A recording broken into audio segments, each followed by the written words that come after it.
Hola a todos. En este video vamos a ver lo relativo a el tercer tipo de actuadores que veremos en el curso, en la asignatura, que son los actuadores eléctricos. Previamente ya se platicó de los actuadores neumáticos, de los actuadores hidráulicos y se vieron las características que distinguen, así como ventajas y desventajas. Pero también vimos en cada uno de los casos la clasificación o subclasificación que podemos encontrarlos. En este caso también veremos la clasificación de estos actuadores eléctricos y haremos hincapié en las características de estos para poder identificar la aplicación ideal o el motor ideal dependiendo la aplicación en la que queramos llevar a utilizar los actuadores eléctricos. Veremos en este caso lo relativo a motores.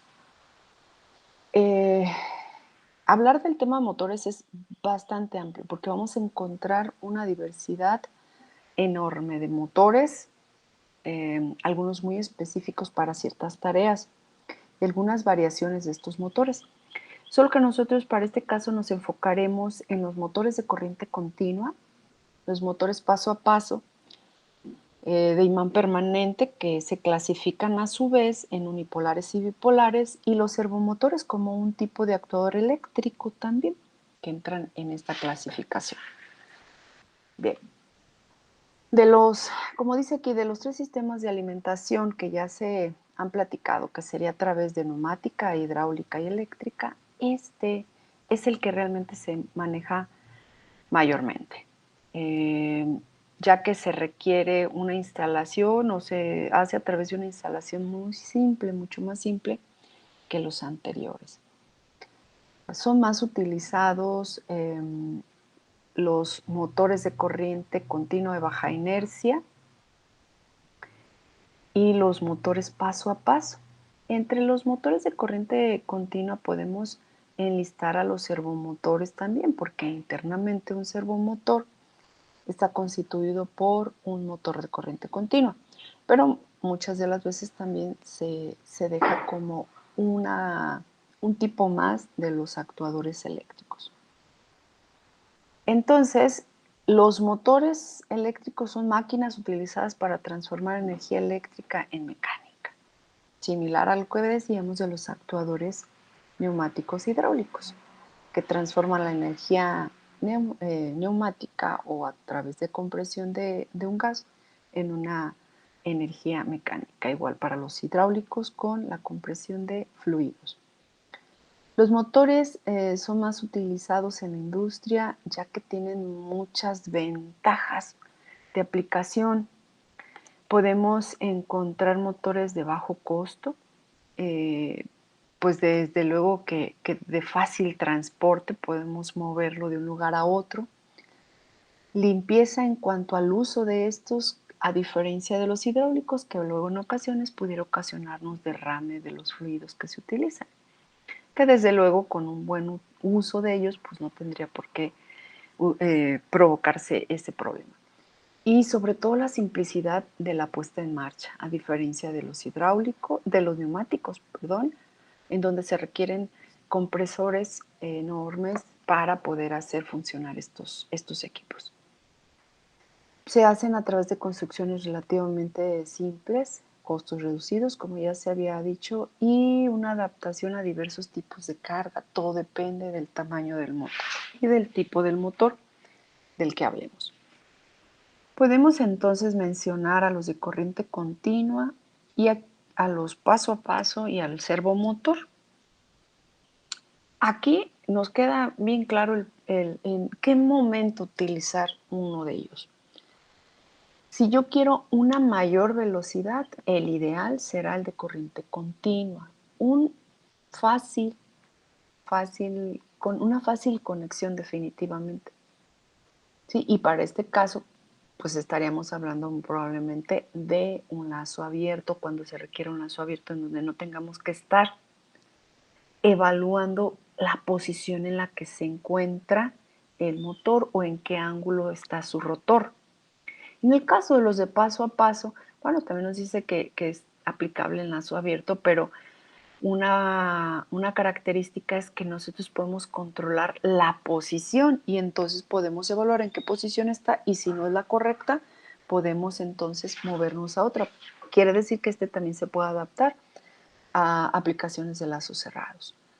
Una relación precio-potencia muy buena y en el caso del servomotor tiene una muy fácil conexión, podemos controlar la posición, pero pues está limitado a una baja potencia. Si yo quiero trabajar con un motor, pero en donde se requiera una potencia elevada, en donde se requiera hacer cargas elevadas, pues definitivamente que tendríamos que utilizar el motor de corriente alterna, pero no es el caso para las aplicaciones con las cuales vamos a trabajar nosotros. Si nos vamos específicamente al motor de corriente continua, voy a señalar que lo que ya se dijo anteriormente, bueno, que estos son los que se utilizan cuando queremos controlar la velocidad. También se puede controlar invirtiendo la polaridad de sus cables. Podemos invertir la polaridad y poder controlar el sentido del giro. Sin embargo, no podemos controlar en dónde queremos que quede enclavado o en dónde queremos que quede posicionado el rotor del motor. Entonces, si yo quiero una aplicación en donde quiero controlar velocidad y giro, solamente, pues este será el ideal. Se utilizan en casos en los que es de importancia el poder regular continuamente la velocidad del eje y en aquellos casos en los que se necesita de un torque de arranque elevado. Eso es importante también, que sea rápido el arranque.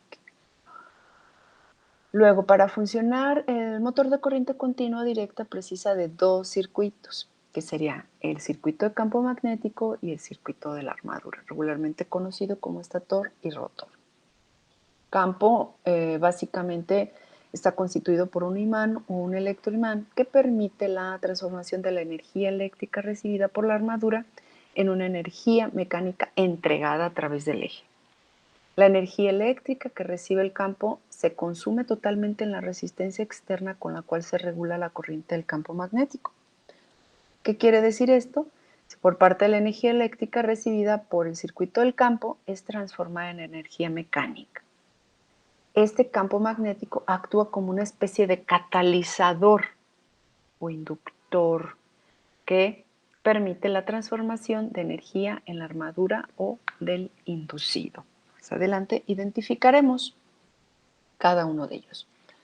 La armadura consiste en un grupo de bobinas o embobinados alojados en el rotor, dicen un ingenioso dispositivo denominado colector, mediante el cual se recibe corriente continua desde una fuente exterior y se convierte a la correspondiente energía eléctrica en energía mecánica, que se entrega a través del eje del motor. En la transformación se pierde, esto es como un dato especial, se pierde un pequeño porcentaje de energía en los carbones del colector, en el cobre del del embobinado en el hierro, y que estas se conocen como corrientes parásitas o de histéresis, que ya es un término que ya estamos familiarizados con él. En los rodamientos del eje y la fricción del motor por aire, que siempre va a haber una fricción, prácticamente es a lo que se refiere, y se va a perder energía. En los motores de corriente continua, el control de velocidad se efectúa fácilmente manteniendo constante la corriente del inductor y actuando sobre la tensión en bornes del inducido, o bien manteniendo constante la tensión del inducido, que sería el estator, y actuando sobre el inductor, que sería el rotor del motor. Este nada más como el principio de funcionamiento. Cómo es que se puede hacer esa transformación de esa energía eléctrica que llega en un movimiento, que al final sería la energía mecánica de la que estamos hablando. Esto es en relación a los motores de corriente continua. Voy a ser muy insistente. Este lo vamos a utilizar cuando queremos controlar el sentido de giro y la velocidad de giro. En caso de que nosotros necesitemos posicionarnos o posicionar el motor en una angulatura, lo ideal va a ser el motor paso a paso. O en caso de que nos queramos mover o queramos mover el motor, tal como lo dice su nombre, paso a paso, entonces será el motor paso a paso el adecuado para utilizar. La señal eléctrica de alimentación no es ni corriente continua ni corriente alterna como tal, que sería como en el caso anterior o los que ya les mencionaba. ¿Cómo funciona un motor paso a paso? A través de un tren de pulsos que se va dando en una secuencia predeterminada. Por cada secuencia que se le dé a los cables del embobinado, se va a poder generar un movimiento a un ángulo determinado. A cada una de las bobinas de este estator se le dará esa combinación o ese pulso. Más adelante quedará mucho más claro. Cada vez que a alguna de las bobinas se le aplica un pulso, este motor se va a mover y va a quedar fijo ahí. Dependiendo las características del motor, este se puede mover solo cada 40 grados o también se puede mover cada 0,9 grados, casi cada grado, podríamos decir. Por lo tanto, dice, el poder mover el motor en pequeños pasos va a permitir controlar su posición con mayor o menor precisión dependiendo del avance de cada paso. ¿Qué quiere decir? Bueno, pues que entonces a cada grado que nosotros queramos mover le va a corresponder una combinación de pulsos ya predefinidos. Variando la frecuencia con la que se apliquen los pulsos, también estaremos variando entonces la velocidad con que se mueva el motor. ¿Qué quiere decir?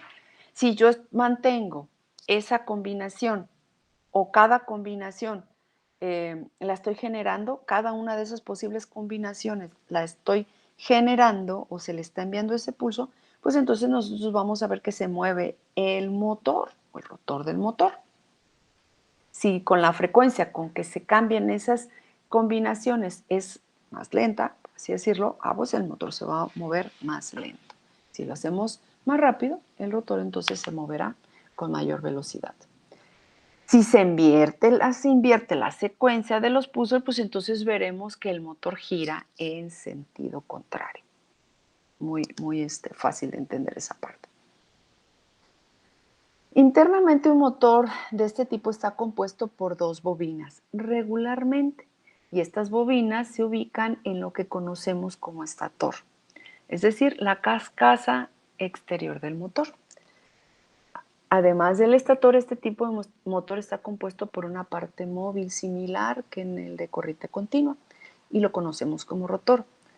Cuando se aplica tensión a cualquiera de las cuatro bobinas, que en realidad son dos bobinas, pero son cuatro cables. Entonces, cuando se aplica una tensión en cualquiera de esos cables, esto va a generar un campo magnético.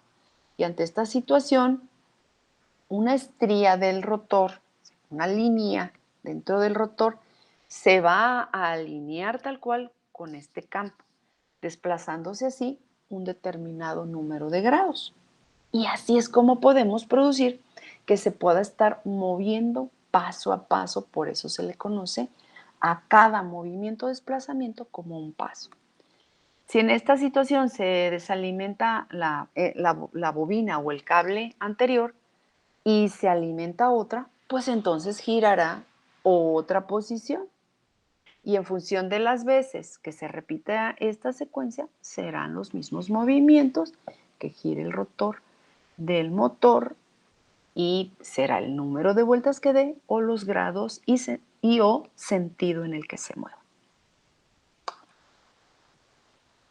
¿Cuáles son las características principales de este tipo de motores? Precisamente esa, el hecho de poder moverse un paso a la vez y mantenerse ahí si la configuración no cambia. Se puede mover desde 90 hasta pequeños movimientos de 1.8, pero también de 0.9, como lo vimos, o de cada grado. Quiere decir, de cualquier manera, el número de grados que se pueda mover, entonces vamos a poder mover ese rotor los 360 grados, ¿sí? Se pueden completar y entonces hacemos un giro. Una vez que se genera ese giro, podemos invertir la secuencia y girar en otro sentido o mantener girando ese motor las veces que sean necesarias. Que es lo que acabo de mencionar, tiene la capacidad de quedar enclavados en una posición o estar girando totalmente de forma libre. En este capítulo en esta parte estaremos hablando exclusivamente de los de imán permanente, como lo mencioné, que son los que más se utilizan en las cuestiones robóticas y también los más sencillos de manipular.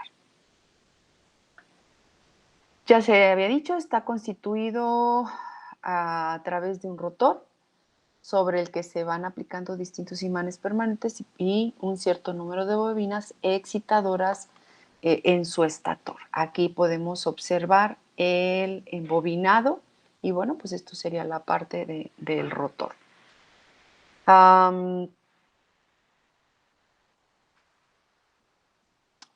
En resumen, ¿sí? Así como se dijo que en un motor de corriente continua se pueden controlar la velocidad y el sentido del giro, en el caso de los, de los motores paso a paso, para este caso imán permanente, se puede controlar la posición, también la velocidad. ¿Por qué? Porque nosotros podemos ponerle hacer un driver, un manejador, ya sea programado o a través de hardware, que se le esté enviando una frecuencia para que se puedan estar cambiando esas combinaciones o la configuración a una determinada velocidad y por lo tanto entonces estamos controlando la velocidad. Invirtiendo o moviéndonos en esa secuencia, pues vamos a poder hacer el control del giro, dependiendo de donde queramos que se mueva. Aplicaciones donde los podemos encontrar en los discos duros, en los discos manejadores, perdón, los que manejan o controlan los discos duros o lectores de discos flexibles, unidades de CD-ROM o de DVD. En impresoras es muy común encontrarlos. Y en cualquier otro dispositivo que pueda entonces controlarse esa posición y ese sentido de giro. La diferencia con el de corriente continua, pues que en el de corriente continua no podemos controlar en dónde queremos que se quede enclavado o cómo va a ser su desplazamiento, cada cuántos ángulos, y aquí sí, cada cuántos grados, perdón. Y en este caso sí se puede. Por mencionar algunos inconvenientes. Presentan velocidad angular limitada, ¿sí? No van a tener la misma velocidad con la que trabaja el de corriente continua. Y esto debido a que, pues depende del movimiento paso a paso. Y hay que establecerle entonces esa frecuencia, pero sin embargo, como se basa en esa combinación, el motor se va a estar moviendo de acuerdo a la excitación de las bobinas. Y se mantiene ahí y o sea, prácticamente estaría esperando a que se le dé otra configuración y para estarse moviendo. No es una señal que permanezca totalmente continua, a diferencia de la anterior, ¿sí? Y eso es lo que hace la limitación o la limitante de la velocidad. Exactamente aquí lo está mencionando, lo que acabo de decir. Dicha limitación surge de que para realizar un paso, el motor requiere un tiempo para alcanzar la posición de equilibrio.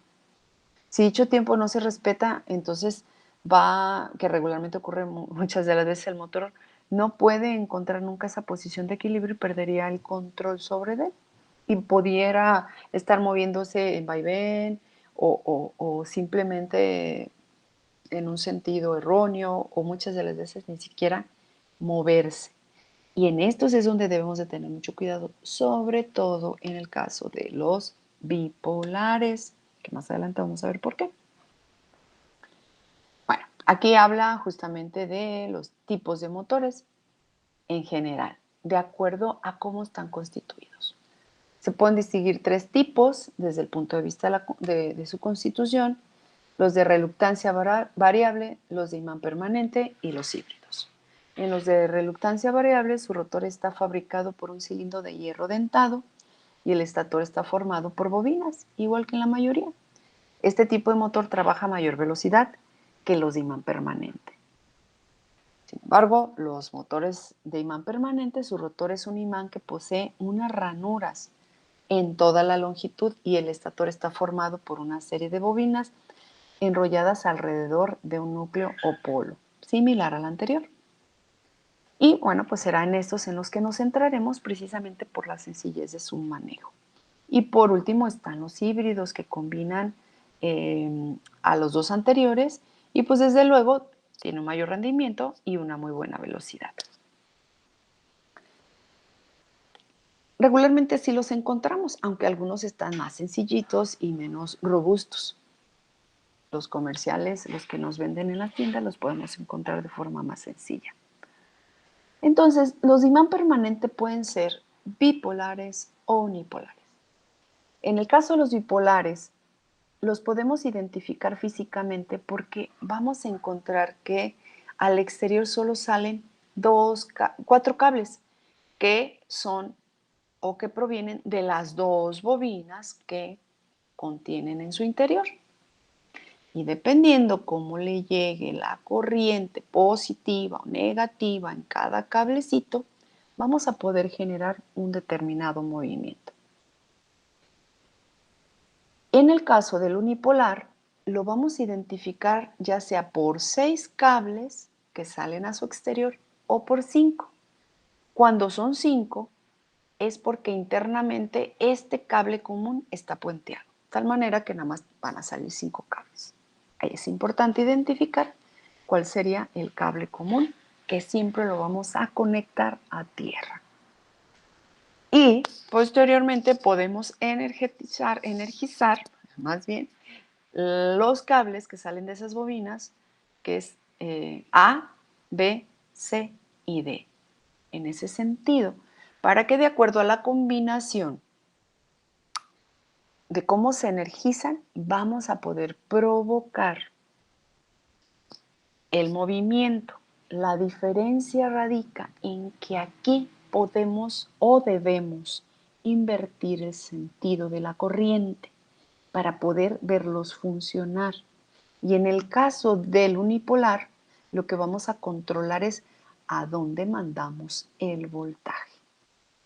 Por eso es que para cada uno de ellos se requiere un controlador distinto o un componente electrónico o un circuito electrónico que en su caso para el bipolar pueda estar invirtiendo el sentido de la corriente y para el caso del unipolar puede estar alimentando una, dos bobinas, nunca tres, nunca las cuatro. Eso es importante. Podemos alimentar A y B, C y D, o solamente A y el resto no, o solamente B, C y D, o cualquiera de las combinaciones que de estas salgan. Y dependiendo de esa combinación, que es a la que me refería hace un momento, es como vamos a poder ver el movimiento o el ángulo al que se mueve. Y bueno, justamente aquí lo dice. Lo voy a leer. En este caso, en el unipolar, dice: el estator está formado por dos bobinas con tomas intermedias, que sería el común, lo que equivale a 4 bobinas, o que regularmente así se interpretan como 4 bobinas. Las tomas intermedias de las dos bobinas pueden estar interconectadas en su interior o no. Externamente se apreciarán 5 conductores en el primer caso y 6 en el segundo. La forma de alimentar este motor consiste en poner en masa o tierra la toma central e ir aplicando según una secuencia determinada de pulsos de valor el voltaje a un extremo de la bobina y al otro, nunca simultáneamente. O sea, ¿qué quiere decir? No voy a poder poner aquí los dos, tiene que estar en una y otra. De tal manera que la intensidad que circula por cada bobina siempre lo hace en el mismo sentido. Por eso se denomina unipolar, fíjese bien, de tal manera que la intensidad que circula, o sea, la corriente. Otra posibilidad de alimentación consiste en dejar fija en la toma intermedia una tensión e ir alternando en ambos extremos la conexión, o sea, estarle moviendo. Por aquí les indica cómo podemos eh, identificar cuál es la secuencia, los cables, cómo los vamos a conectar. 4 de estos cables corresponden a cada uno de los extremos de las dos bobinas, mientras que los otros 2 corresponden al punto medio, si son 6 cables, o a un punto común, si son 5. Una vez localizados, dichos cables se miden. Aquí es como las indicaciones para identificar cuál es el extremo A, B, C y D.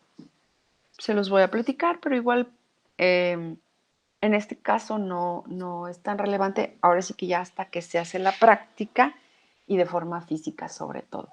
Una vez localizados dichos cables, se mide la resistencia con un ómetro, un multímetro.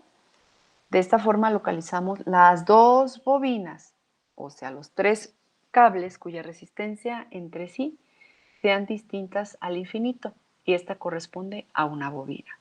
En este punto tendremos 2 grupos de 3 cables, A, B y C. Se mide la resistencia ahora entre A y B y C. Es prácticamente ahora sí que a prueba y error, y además entre A y C. El par anterior, cuya lectura sea más alto, corresponde al extremo de la bobina, mientras que el restante pues será el punto común o medio. Vamos a estar haciendo pruebas, ¿sí? La resistencia mayor es el que vamos a identificar a los 2 extremos de la bobina. La secuencia del motor. Dice, necesitamos una fuente de tensión continua del valor casi siempre 5 volts. En ocasiones se necesita 9. Conectamos un polo de la misma o los 2 cables correspondientes al punto medio de cada bobina. El polo restante lo conectamos a uno de los 4 cables y pues veremos que se va a producir un paso. Y esto mismo lo hacemos en otro orden o tomando otro de los cables. Para que quede más claro, aquí lo podemos ver. Hay 3 tipos de movimiento en un motor unipolar, el más común. Si nosotros ya identificamos los cables de la bobina como A, B y C y D, casi siempre la bibliografía nos dice que son las bobinas, 4 bobinas, pero debemos de tomar en cuenta que en realidad internamente son 2, pero hay 4 cables. Si yo quiero una secuencia normal, que así se conoce luego, voy a hacer esta combinación. Voy a tomar A y B. Si nos vamos acá, sería este y este. Y lo mandamos a 5 volts o 9 volts, dependiendo.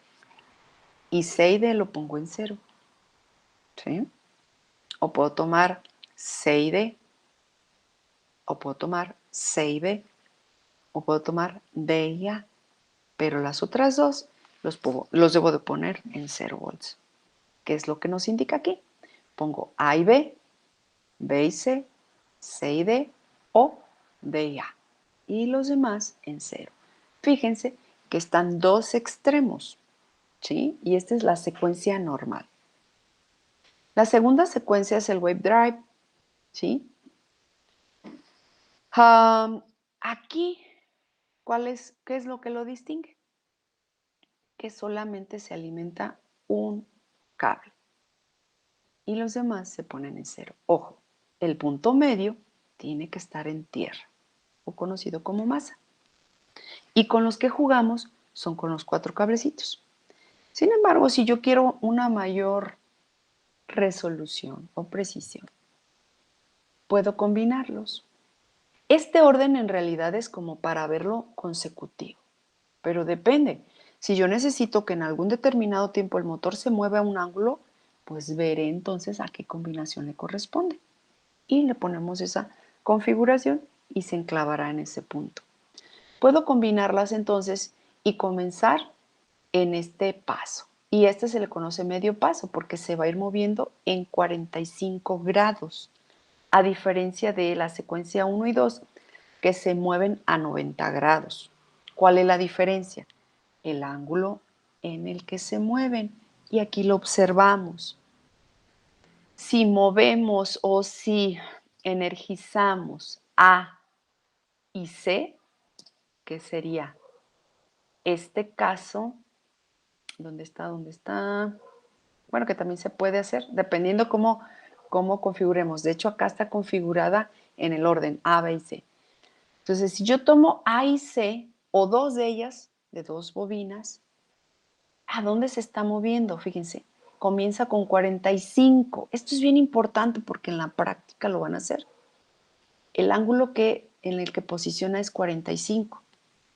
Ahora, si se alimenta o energiza C y B, entonces se va a mover a 135. Si energizamos B y D, se va a mover a, perdón, aquí es 180, y sería 180, no es cierto, sería 135, aquí sería 100, 235, 235 sería esta posición, si aquí se alcanza a ver la flechita. Y si energizamos A y D, se va a mover a 315. Pero ¿cómo es que sucede esto? Precisamente por la propiedad de los motores o la característica de los motores, que es a través de repulsión y atracción, ¿sí? El magnetismo.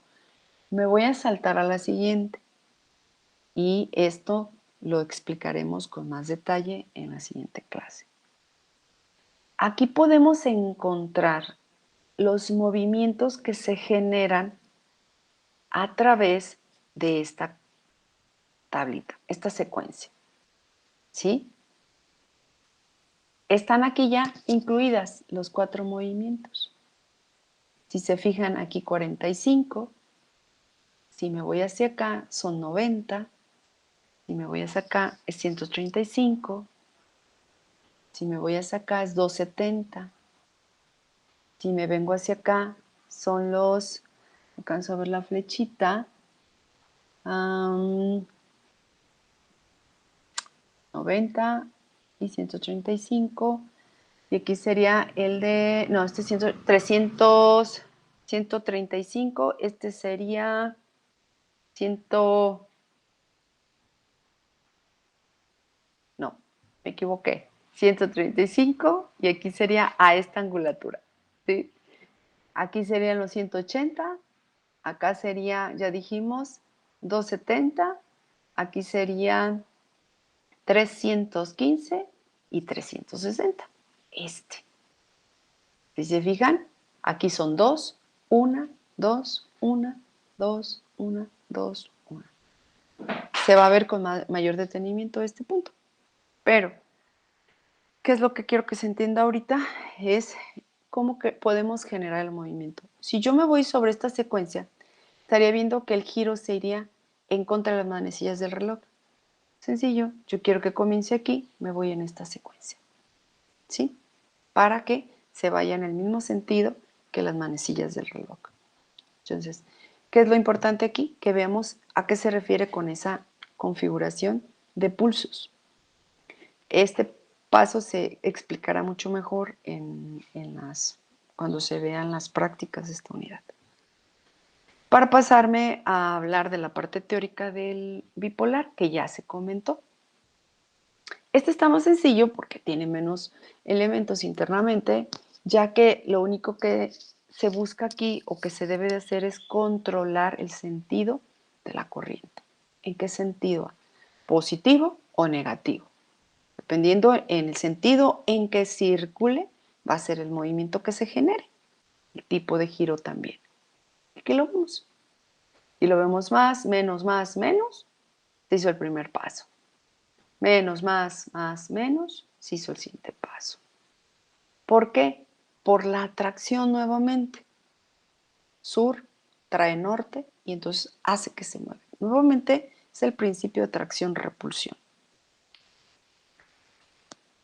De la misma manera que en el unipolar podemos encontrar que solamente se energice una sola de los cables y dependiendo habrá mayor atracción o menor atracción entre dos de las bobinas. Aquí estamos viendo justamente lo que acabo de decir. Estas no se utilizan y aquí se alimenta en positivo, en negativo. Esta conversión de positivo a negativo se logra con ciertos componentes electrónicos. No lo podemos hacer tal cual de forma directa. Y este circuito es el puente H. Conocemos que es el que nos permite invertir el sentido de la corriente y es el que se va a utilizar en las prácticas, que ya posteriormente daré la explicación con más detenimiento también de estas tablitas. Pues justamente aquí es donde les explico las prácticas. Posteriormente me ubicaré y me enfocaré en ellas y también en la explicación de la forma en que trabaja el servomotor. Por lo pronto, yo quisiera que nos quedara claro la diferencia entre los dos tipos de motores de imán permanente, que es el unipolar y el bipolar. Tanto físicamente podemos distinguirlo sin ningún problema, 4 cables en el caso de bipolar, 5 o 6 cables en el unipolar, pero sobre todo también saber que internamente trabajan de forma distinta. ¿Y cuál es la diferencia? Que este trabaja invirtiendo la polaridad, invirtiendo el sentido de la corriente. Y esto se logra con componentes especiales que los podemos realizar nosotros o utilizar ya manejadores que están prediseñados o ya están encapsulados. Igual ¿qué es lo que necesitamos? Dejar pasar o no voltaje a ciertas cables de la bobina y también vamos a necesitar algunos controladores para poder aplicarlos en la práctica. Esta parte es muy importante, de ahí que en la explicación de las prácticas me enfocaré un poco más a explicar justamente en qué se fundamenta el movimiento generado por cada combinación. Pero en general podemos decir que esto se logra gracias al principio de atracción y repulsión con lo que trabajan este tipo de motores. Voy a dejarlo hasta aquí. Posteriormente se explicarán las prácticas y luego se explicará la parte teórica de servomotores y la práctica que se hará con ellos.